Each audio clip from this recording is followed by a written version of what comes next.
Greetings and salutations, this is Imperator Vespasian and his trusty sidekick. Hello. We haven't been around for a while. You may have noticed we haven't been loading any new videos up lately, but do you want to take it? I had my GCSEs. Yeah. Brilliant things. So he's been doing his exams and all the other stuff that goes through it, and plus life gets in the way of stuff. Anyway, we appear to be back, so just hang in there. We're taking a look today at Numidian cavalry from Vitrix, 28mm scale, 12 figures in a pack, and it comes in this very nice little plastic bag, and I will pop them out.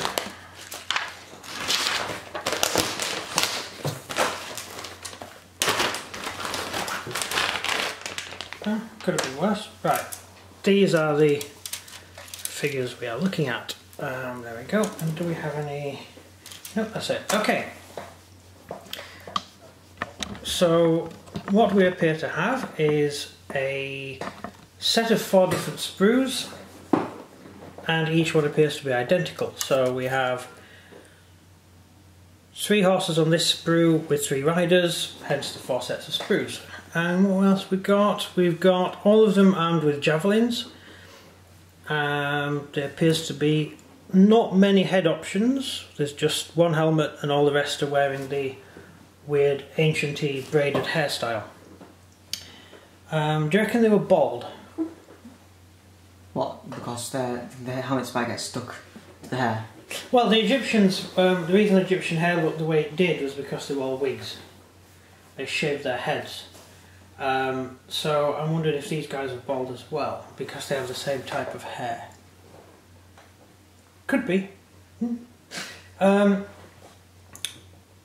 nice little standard and a cloak, which always comes in handy. I love cloaks. I think all figures should come with cloaks. I think cloaks are brilliant. It's a shame you don't get more cloaks. Or if someone could do a box full of cloaks.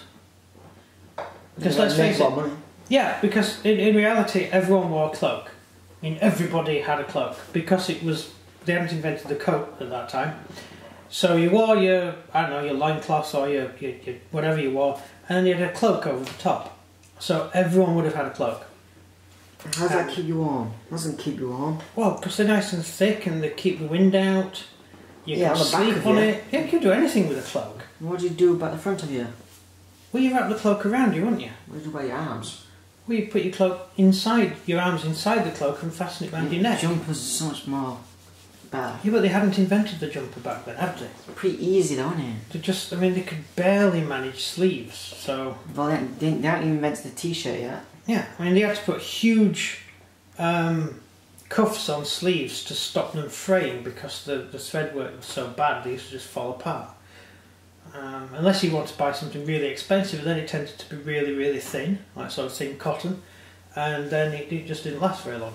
So you need a nice thick woolen cloak of some kind, that's what you need. Or maybe even a pelt, you know, sort of animal skin. That would make quite a good cloak. But you wear it on the inside, yeah. Obviously. Yeah. Anyway, Numidians. What have you got to say about Numidians? I don't know who they are, so that could be a good question. Okay, well, everyone's heard of Numidians, surely. No. Well, if you're a gamer, you must have done. Numidians were basically the ancestors of the Berbers today, or well, the Berbers as they were before the British army, the French army went over there and shot them all. The Berbers. The Berbers. They're horsemen who live in West Africa, or in the desert in West Africa, or northwest Africa, and they were basically local tribesmen who they tended to live a bit of a nomadic existence, although they are Berber towns, so you know, and they did a lot of trade and stuff, and in antiquity they were famous for light horsemen. These guys would have fought alongside, would have made up a large contingent of the Carthaginian cavalry arm.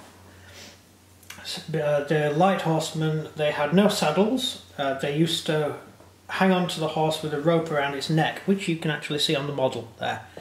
So they would hang on to this rope and they would ride on the back of the horse and throw javelins.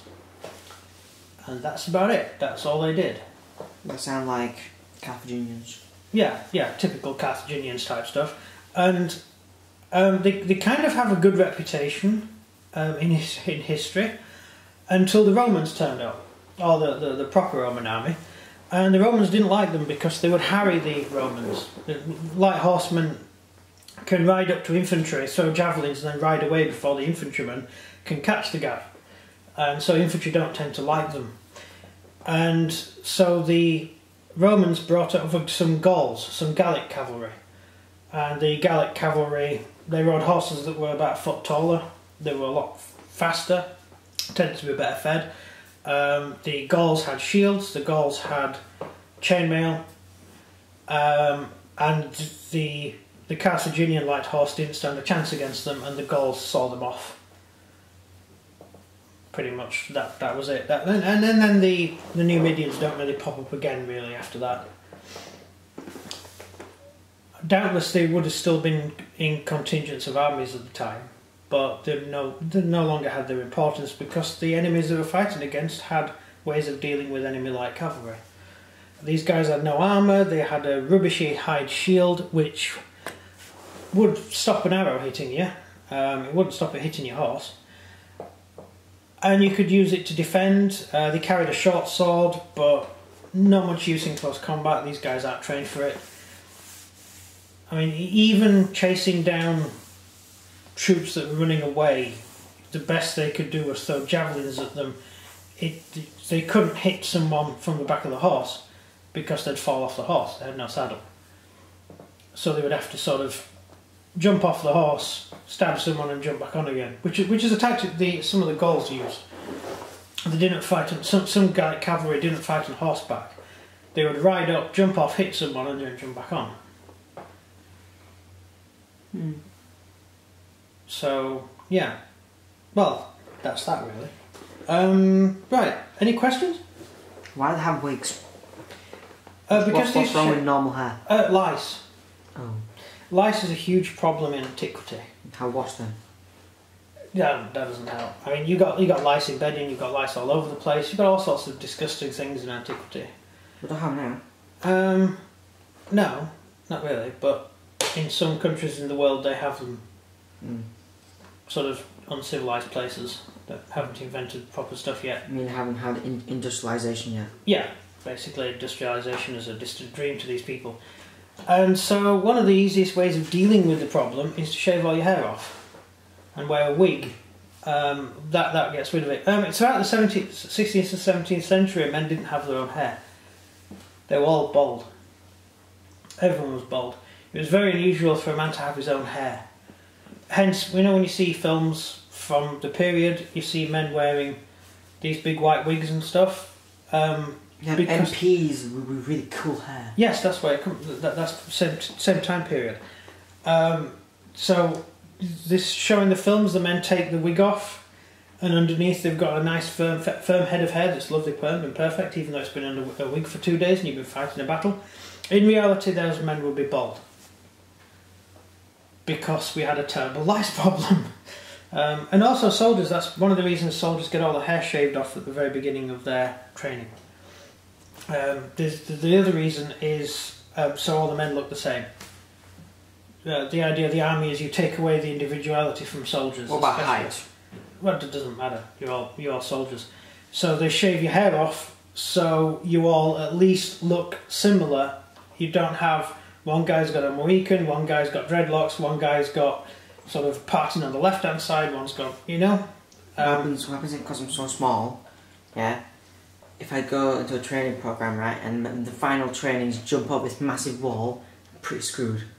Well, when I was young there was a limit on height to join the army, so I'm not sure if they still have it. Given that they allow women to join, I suppose, now they Well, I know that one of my mates can't be an astronaut because they're an inch too tall. Yes.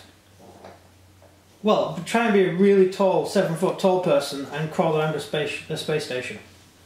You're going to bang your head in your ankles all the time. I'm going to be an astronaut then. Yeah, you'll be a brilliant astronaut because you're hobbit sized. Yeah. So really, that's where Space Dwarves. Yeah, I'm almost taller than you, so. Yeah, Space Dwarves in 40k. The whole plot behind the Space Dwarves is they were the first settlers to go out, and they were very, very small people because of the high gravity fields, and they could live on small spaceships. Nah, Much rather stay on Earth. Yeah. Well, yeah, but would you like to stay on Earth in the 41st millennium? Well, no, because it's full of death. Yeah, so I won't stay on Earth. I'd go and find a nice world to live on, preferably somewhere far away from a Tyranid hive fleet. I don't want to go to space. Oh, you don't have to. You do though. No, you can stay behind and die when the oxygen runs out. Get on a spaceship. I don't want to get on a spaceship. Well, maybe... But the probability chance for it blowing up is massive, so I don't want to go. But how many spaceships have blown up? Multiple. Come on. No, come on. Seriously. Out of all the spaceships... On set off, almost all of them.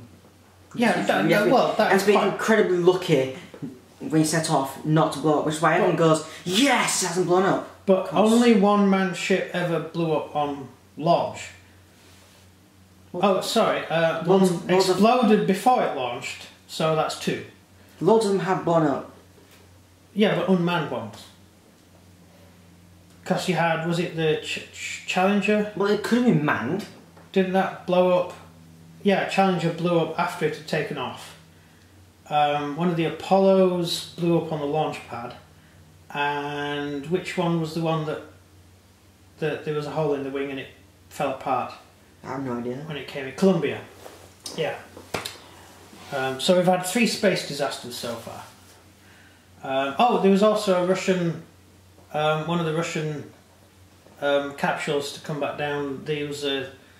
It ran out of oxygen on its way down. And the only thing we've ever done is gone to the moon. That's it. We've just gone to the moon. That's all we've done. Nothing else. Well, we haven't. Have we? Oh no! Apparently, according to everyone else, one of the people that keep saying that we haven't gone to the moon. It was a film set. Yeah, but they're silly. Yeah. Anyway, is that the end of the Numidians? Do you have any questions for Numidians other than hair?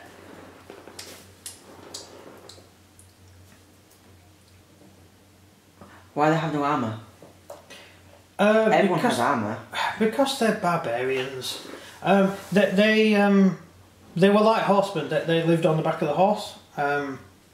Quite like the Mongols, I suppose. So, actually no, the Mongols had armour, so no. Next question, what's their flag? Their flag is just different coloured pieces of cloth they've managed to beg, borrow or steal off someone. That's rubbish. And they have the little moon shape because on that side of the planet that's what the moon looks like. And it's on the end of a spear. Actually it looks like it's on the end of a Roman style spear, so that's handy. Yeah, that's it, I think. That's it, yeah. I'll tell you an interesting joke from the Egyptian era. There's a servant goes to his master and gives his servant a piece of a knife to shave his hair with, and the master gives the servant a wig.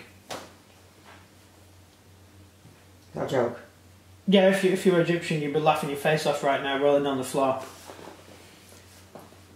It's role reversal, because the servant shaves the master. No, never mind. It's probably lost on you. You mean that he shaves his hair, so he's donating his hair to him, basically? No, it's role reversal because it's the servant who shaves the master's head, and the master wears the wig. But they give it the other way around. That's not funny though. Well, it would be to an Egyptian. I'm not an ancient Egyptian, am I? Bad. Yeah, Egypt was a dump. Right, that's it. That's the end of the video. Outro? Yeah, I've done it in like 2 months. Feel free to subscribe if you feel like it. And no, that's not it's not greetings, salutations. Yeah, go on. If you enjoyed this video, please do like and subscribe, and comment down below what you think of this video, of these Numidian cavalry. Numidian cavalry. It's a foreign word, isn't it? Yes. Exactly. It actually is. I only read English words. English is foreign. No, it's not. Yes, it is. It's made up of. We watched a Norwegian film the other day, and we understood half of it without the subtitles. No, they deliberately said yes. No, they were using. He got out of the car and said yes. But we speak. And then went. But part of English is Norse, and the Norwegians live in Norseland. I recommend everyone watches Dead Snow. Yeah, but all I'm saying is that we inherited about a large amount of our language is actually inherited from the Norse. Anything that's a thing, like rock, rain, and stuff like that, is a Norse word. It's not. Think descriptive terms. No, they say rock like ook. No, rock is the same word, although they pronounce it differently. No, And a lot, it's not the same, is it? and a lot they have the same vowels, but it's spelt in ye olde English. They say Oxford. With the Y for the T. They said Oxford like Oxjud. Yes, because they pronounce the words differently. Oxjod. Oxjud. Yeah. Right, are we finished? Yeah, we are. Right. I wonder what language the Numidians spoke. Probably German. I very much doubt that North Africans spoke German at the time. Probably African. Alright, pick a language. Africa has... Kenyan. Oh, Kenyan. Africa has, I don't know, about 30 different languages? The way. I've never even heard of that. It's a meme. Oh, right. I'm not even talking to you anymore then. Right, thank you very much for watching. He's already done the outro. Goodbye.